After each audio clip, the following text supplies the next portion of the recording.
Hello HD racing fans, this is Mark and I'm going to make a video here today of my 1997 Buell Thunderbolt S3 model. This is a white model, somewhat a little bit unusual. They made them in 3 or 4 different colors, but the white ones were fairly rare.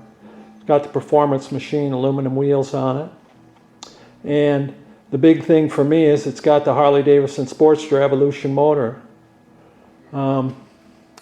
It's 2018 now, and this is a 97, so 97.7.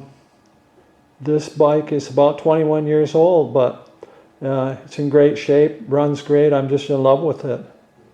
It's got a Vance and Hines pipe on it. I'll bring you over the other side and show it to you.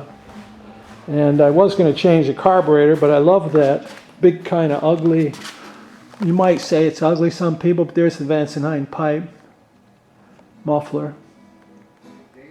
There we go, a little better view of it.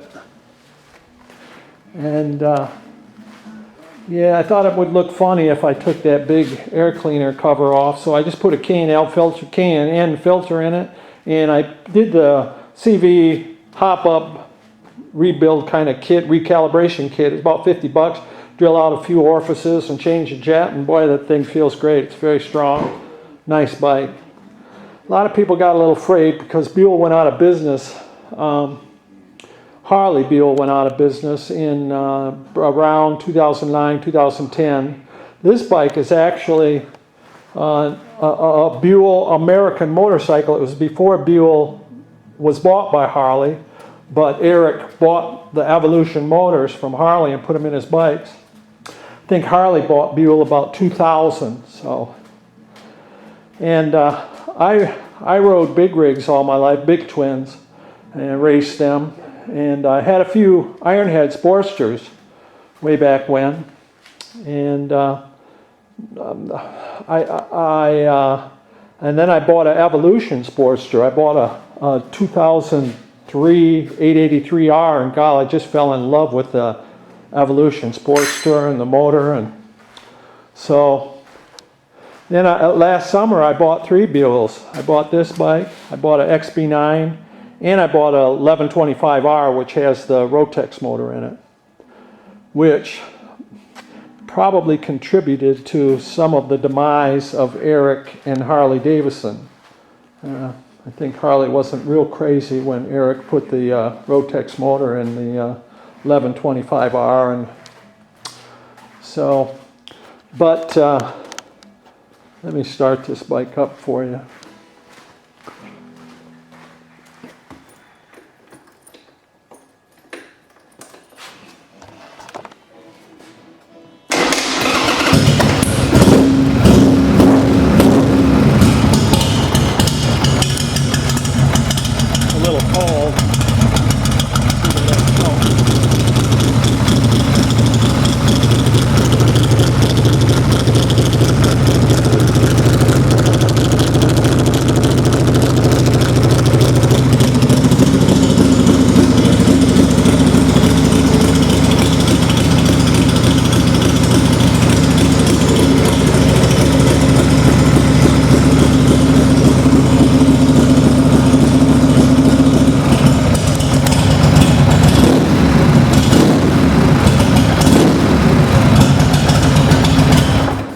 The bike has a fair amount of compression. It wants to walk along the floor as it's sitting there idling.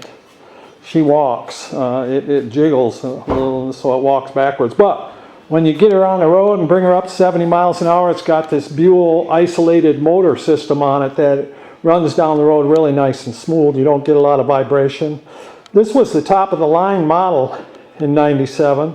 The S3, it cost around $12,000. And they also made it in an S3T, a touring model that came with hard saddlebags in the back. And they had lower fairings for it if you wanted in the front. So, yeah, I haven't had any problems getting parts for it. Of course, I'm my own mechanic. I do all my work. So I haven't had anything that I couldn't get or haven't really needed a lot for this bike. I did do some work on my 2003 XB9, which was produced by Harley. I mean, Eric had sold to Harley in 2003. But, you know, I picked that bike up for reasonable too, and just fell in love with the Buells. If you like Sportsters, you're going to love Buells.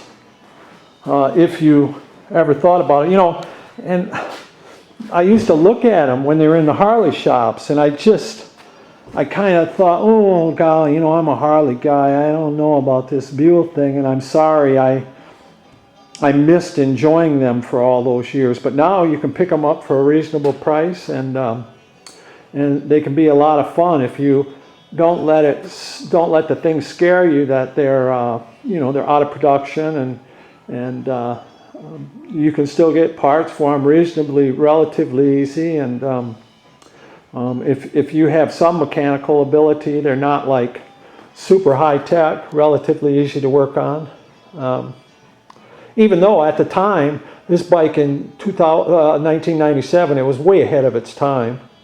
Of course, you can get all sorts of really cool bikes nowadays, and you know, high tech things, 2018, but this bike for its time, and even now, it's a fine bike. So I would highly recommend, if you're a Sportster lover, to maybe consider it or take a shot at it. Yeah, love this bike. So, well, thanks a lot for watching. I appreciate it. Appreciate it if you'd sub my channel. I'm going to, since I got heat in the garage now, I'm probably going to be making a few more Harley related videos. And of course, when it gets warmer here in a few months, I'll be making more outdoors and riding, and hopefully some at the drag strip. So I appreciate it if you stick with me. Thanks a lot for watching. Appreciate it. Bye now.